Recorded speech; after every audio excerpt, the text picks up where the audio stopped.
As I exit the gymnasium, I remain cautious while running down the hallway. Suddenly, I pick up a response on my transmitter which has been silent until now. I stop and focus on picking up the signal. Can you hear me, Aigis? The staticky transmission soon becomes clear. It is a voice I recognize very well. Good. It seems you're all right too. It's been quite a while since I last used my persona in this manner. To think it would be useful in a place like this. And to think I even still had it after my persona evolved. Who knew? Is Akihiko-san with you? No, we were separated, but I can still sense him. I doubt he'll be defeated that easily. She is speaking out of carelessness, but trust. But not out of carelessness, but trust. I know because I feel the same. I'm sure you're aware by now. But although we came in search of Labrys, we appear to have been dragged into another incident. Don't worry about meeting up for now. Under the present conditions, we'd only end up fighting amongst ourselves. Understood. I don't know how Labrys ties into this situation yet, but be careful. Before I can answer, the static grows louder and the transmission ends. Knowing that Mitsuru-san and Akihiko-san are okay gives me room to breathe. The invisible walls are everywhere along the hallways, forcing me down a particular path. I follow the route. Soon enough I can see the shoe lockers up ahead. It seems I am back at the entrance. When I reach the entrance, the monitor nearby turns on, as if it were waiting for me. As usual, it's the General Teddy. I took a defensive stance. This appears to be the arena for my next battle. You're pretty good for a latecomer. The instant General Teddy appears on the TV, my sensors pick up that noise again. My suspicion turns into certainty. General Teddy is doing something before the matches. Whatever it makes the opponent...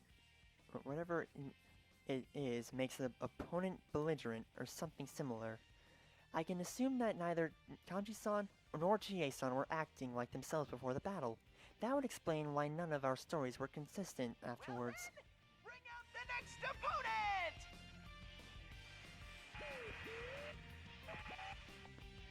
I hear light footsteps. A young man wearing his hat low arrives. Naturally, of the three of you, you're the one I encountered first. Oh, fighting Naoto. Okay. He shrugs his shoulders and pulls the brim lower. This boy was also in the promotional video, but is actually a girl. His name was Naoto Shirogane. This feels so weird calling Naoto a guy. Man. He said three of us. About us? Only hearing my question, he smiles cynically. Did Mitsuru Kiwijo not inform you? I don't merely know about you. I was there at the airport. The Kiwijo group seems rather lax for a multinational corporation, allowing a machine to act autonomously and take command. To be frank, watching you fills me with pity. Perhaps the kindest thing to do would be to give you a merciful end. Pity? Your existence is inherently a deception, isn't it? You're a machine, and a weapon on top of that. Yet you look human. Those who meet you think you're human. You even seem to believe it yourself. Truly pitiful. You know, I swear the game Detroit Become Human could have taken a lot of notes from stinking Aigis. Oh well. I have no answer to this. As much as I don't want to believe it, it's all You're true. about to consider yourself human in order to activate the ability to wield a persona. Your appearance and your heart are only prerequisites for that power. I'm sure you've realized it already. You will never find the means to cross the gap between the human heart and your mechanical frame. No matter how much you want love, you'll never earn it. At best, people grow fond of you. He sounds as if he knows for certain.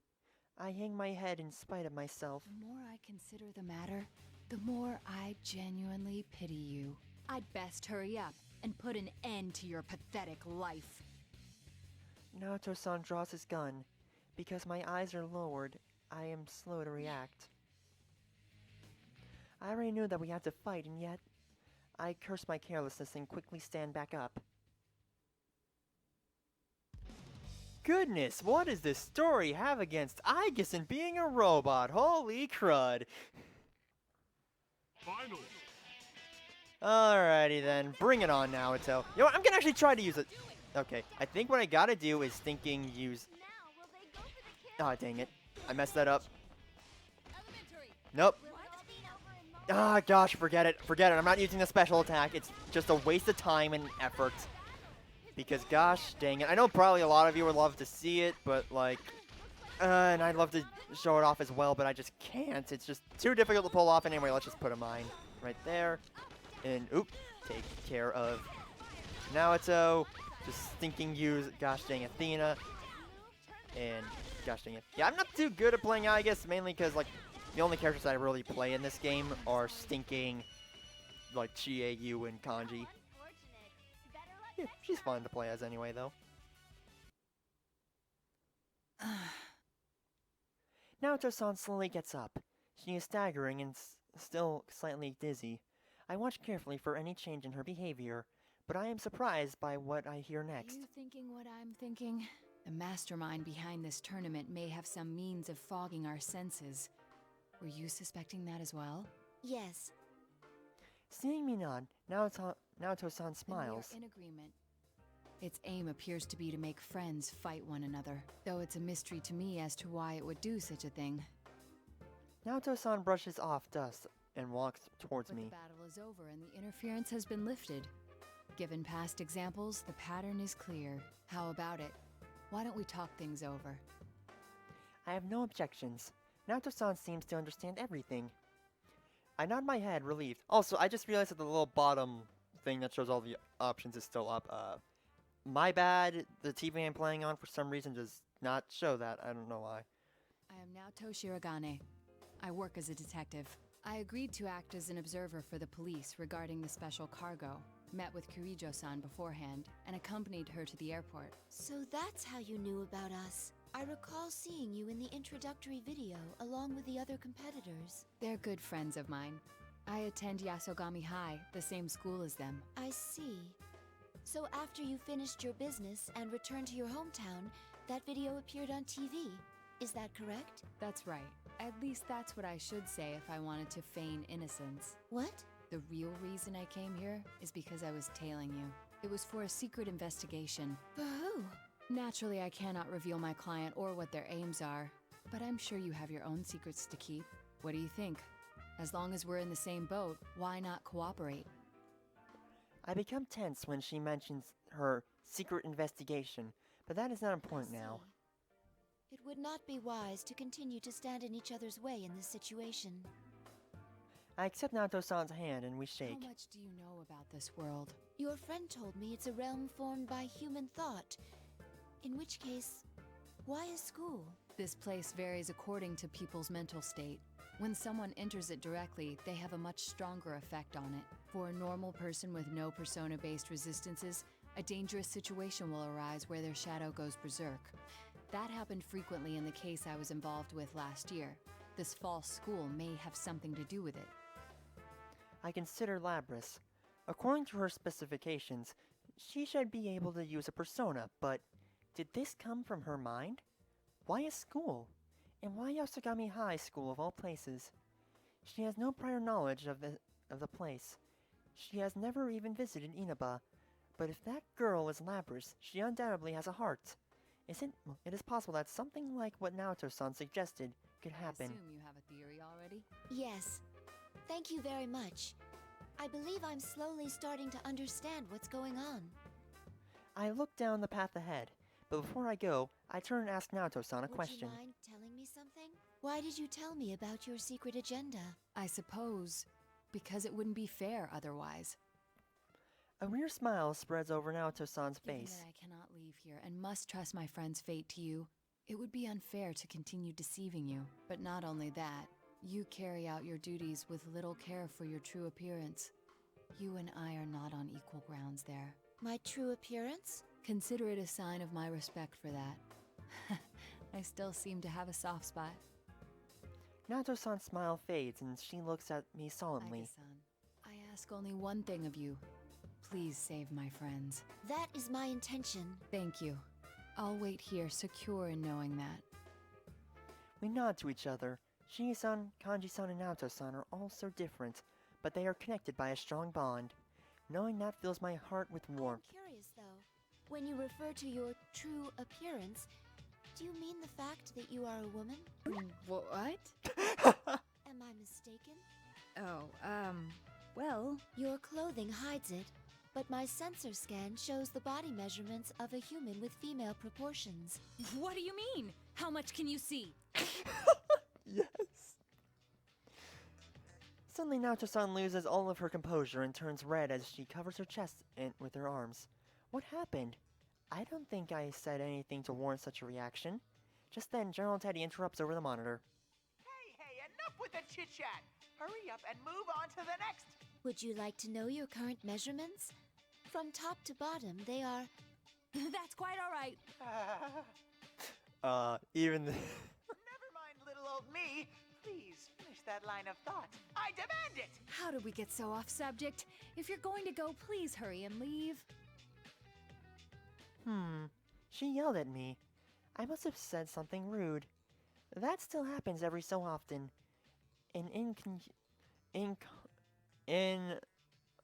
Oh my gosh, Labrys, why? Remark can greatly upset someone. I must keep practicing. I climbed the stairway and noticed a silhouette in one of the classrooms. Looking carefully, it could be that student council president, Labrys. I will be relieved if I caught up to her so soon, but the hand I raised to knock on the door inadvertently stops. Wait, could she be my next opponent? She wasn't in the promotional video, but neither was I, yet I am being forced to fight in the Grand Prix. But there's no point in worrying about that now. I cannot change the path I take, nor the opponent I must face. I prepare myself and knock lightly on the door. You're that girl from before. The girl turns and notices me. I set foot in the classroom. There's no mean interruption from General Teddy. It looks like he has not scheduled a match between us. I breathe a sigh of What relief. are you doing here? Ain't it obvious? I'm cleaning up the classroom. It's no picnic, what with people running wild and wrecking things. She takes down the chairs piled up on top of each other and lines them up. After a few runs, she takes a breath. Though she is complaining, there's a gentle smile on her Well, face. I guess this is all in a day's work for a student council president. We'll look back on it and laugh, right? You seem like you're having fun. That's because I love my school. Even the chores are fun for me. The reason I wanted to be president is because of that. Though it can be rough when things get out of hand like this. But it's dangerous here. You must leave at once. Won't you come with me?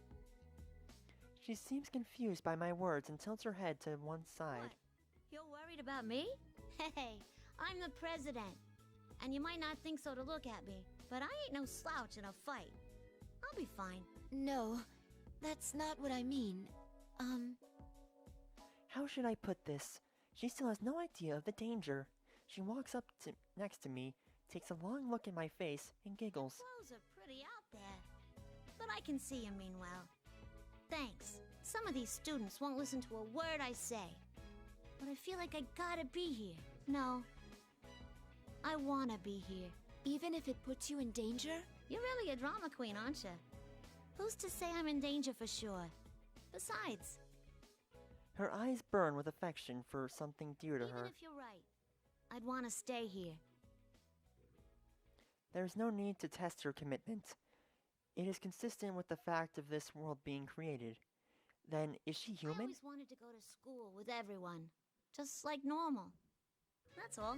Does that imply you couldn't do so before? You're asking me that now? Honestly? Back then, She stops abruptly. I wait patiently for her to continue, but her face twists with suffering. She puts her fingers to her temple. Her knees begin to buckle. What's wrong? Weird. The past. How come it's... She begins to fall and I catch her. At that precise moment, there's a strong reading from my fingers as soon as I touch her. It's so strong, like touching a hot stove. This is the same reading as when I first stuck my hand into the TV. It is coming from a personality module, a piece of lost technology called Plumes of Dusk by the researchers due to its shape.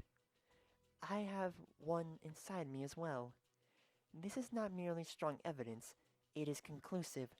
There are still questions to be answered, but this girl can be none other than Labrys. At the very least, she is not human. Sorry, I'm not feeling so good all of a sudden.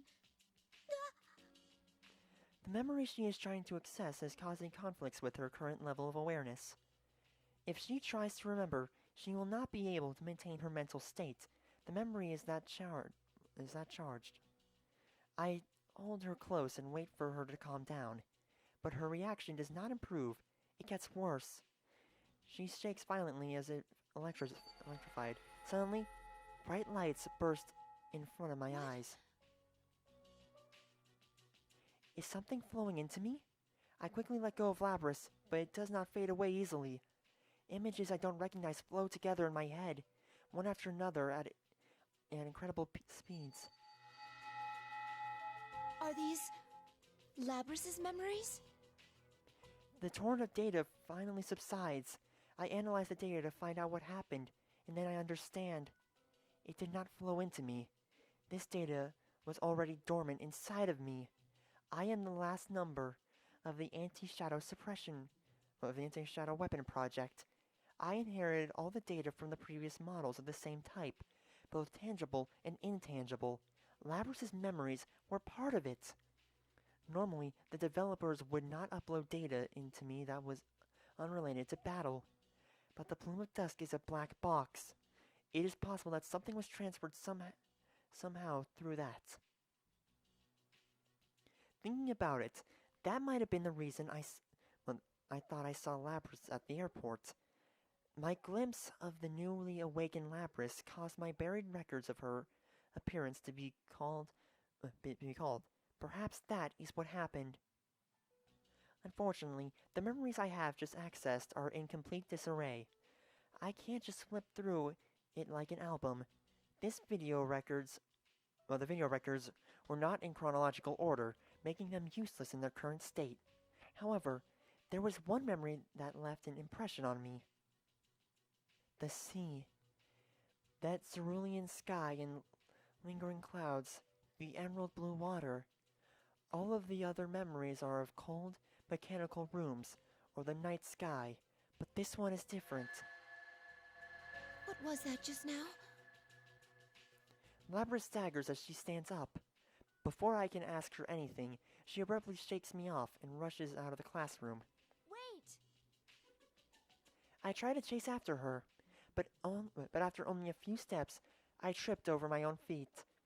The information overload has prevented me from making any sudden movements. I fight through it, dragging what feels like several times the weight of my legs when... Are you sure you want to take that girl out of here?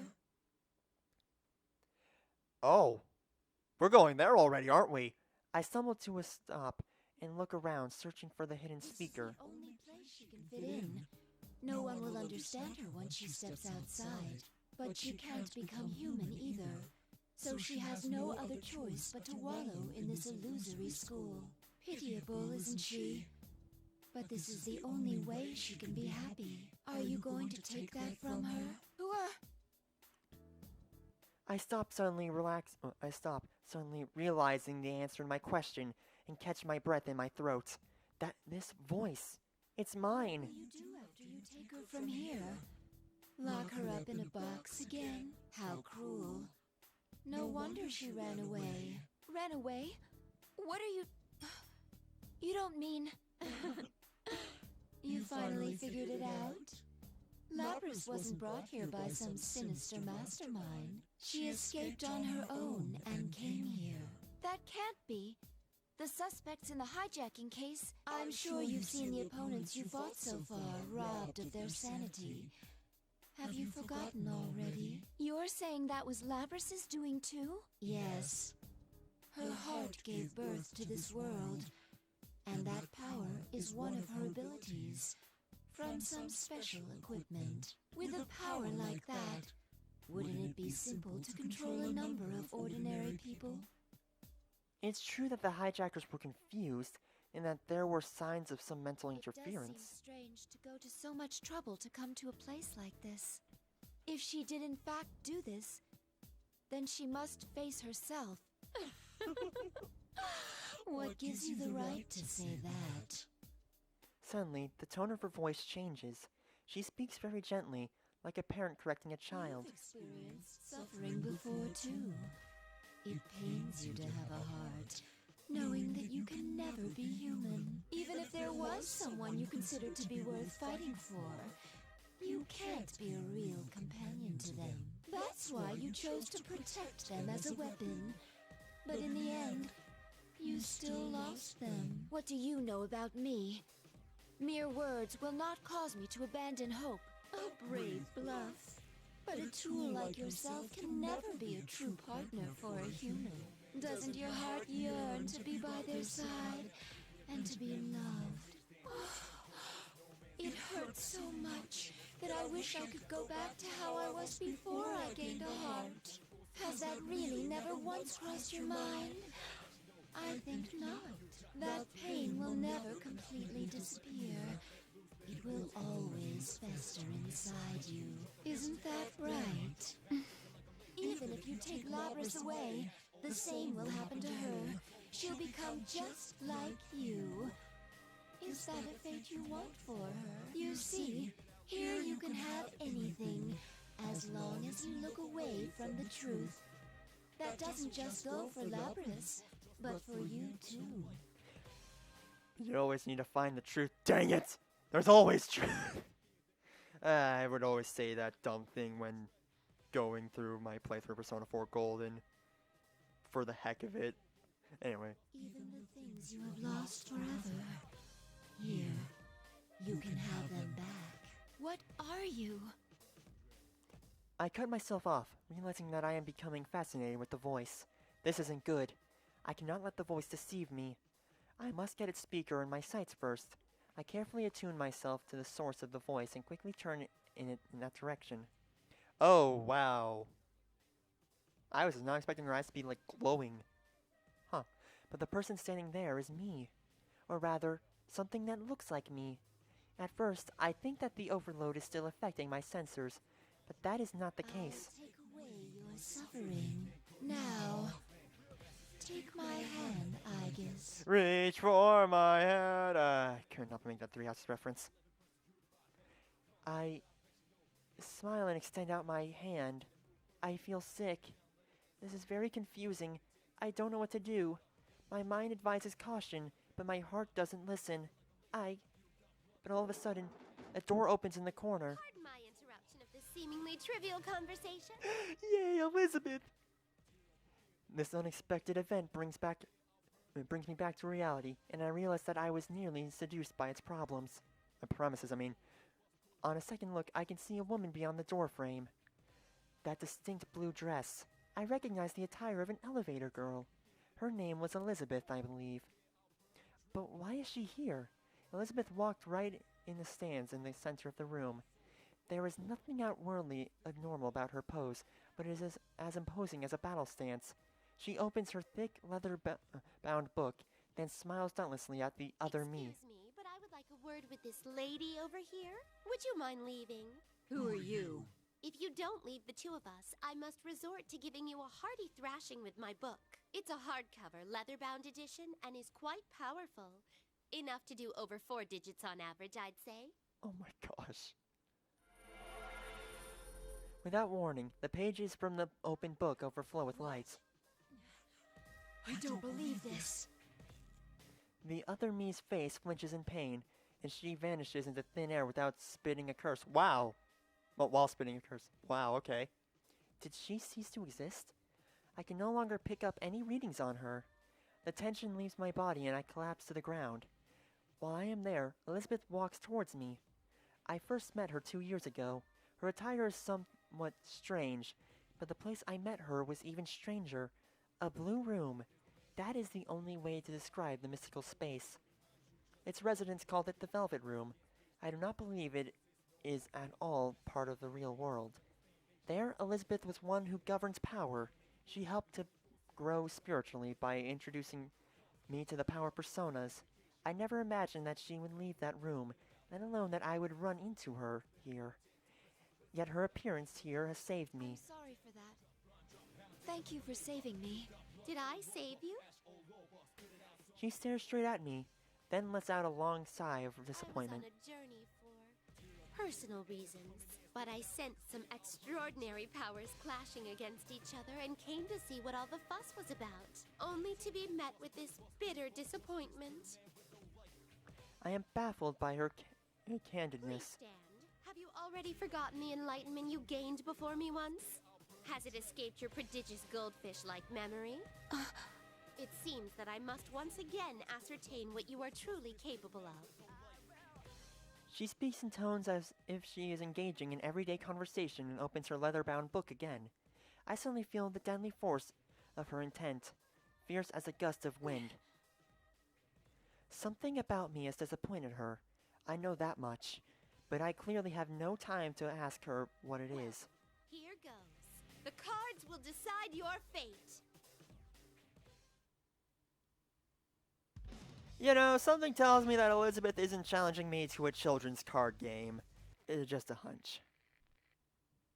Final. Anyway, it's weird though, cause like, both, oh gosh, dang. Okay, both characters that have like the weirdest specials to pull off in the game are now fighting each other. I don't know, I find that a little bit odd, and also, good lord. What the heck happened? Oh, Thanatos is super annoying to deal with as well. Oh, good lord. Like, I gotta say, that's probably one of the most annoying personas to deal with, well, to fight. At least in this game, just because, good lord, look at the crud he does. Ow. I might die here. I think I'm gonna die. Can I please not? I'm just gonna literally just spam right now, because I seriously don't want to die right now. Elizabeth, please, be gentle. Yeah, there we go. Holy crud, that was close. She's not even phased.